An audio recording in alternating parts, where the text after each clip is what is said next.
If you're facilitating or chairing a meeting, then you're going to have times when you get a strong objection. This could be an objection to something someone has said, or to the next exercise, or to a specific idea that's been presented. These moments have the potential to derail a meeting's progress if you aren't able to move it along or contain it. For example, say a new bit of data has just been presented and the meeting is discussing how it might be used to support a new marketing message. One person suddenly challenges the presenter about the validity of the data. They say it's only data on 25 people, it's meaningless, so why discuss it? Before the presenter can respond, someone else jumps on the back of it and says, yes, I agree, it's meaningless. Now the presenter says, yes, I guess it's only in 25 people. At this point, there are three things you can do as a facilitator. Let it run its course, acknowledge it and try to park it, or challenge. Sometimes it's fine to let stuff play out. In our example, this might be the right way to play it if the presenter looks strong and is ready to give a strong reply. However, given the presenter in this case is looking like he's about to concede the fact that the data is weak, this is an example of a situation where it probably needs some action from you. Now, this is particularly true if discussing this piece of data is a key objective for the meeting. I'd suggest either leaning forward with your hands forward and interjecting at this point. Or if there's a flip chart, you might want to stand and move to it. Either way, you want to move the focus to you. Interject at a volume just above that of the group for the first word with something like, that's great, that's a great point.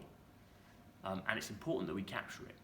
Then use the flip chart or a post-it note to visibly show it's been captured and that it's been recognised. Then move on to a question aligned with the agenda. 9 times out of 10, this will resolve a challenge and keep the meeting moving. However, occasionally the original objective will follow up to say that continuing is a waste of time, that there's no point in looking at this data. At this point, you're going to have to decide who's in charge of the meeting. If the person objecting is a key customer, the head honcho, the person who asked you to facilitate, or your direct client, you may need to be a little bit defensive. If you're close to a coffee break, then take it early and talk to some of the key people separately to see what they want to do, whether they want to make sure this is still included, and agree together how to play it.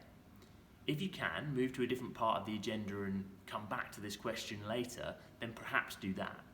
If, however, you are confident that your client or the big boss wants to make sure this question is answered, the other options may be to assert yourself carefully at this point.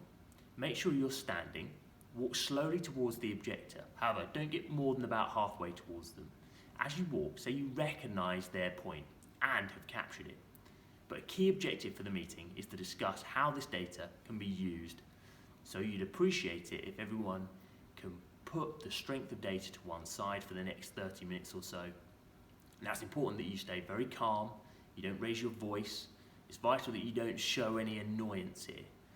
And if this approach isn't you, or it doesn't feel right at the time, or the person has got under your skin a little bit, then don't do it. But it can help you to reassert yourself and take back control of the meeting and keep it moving in the right direction.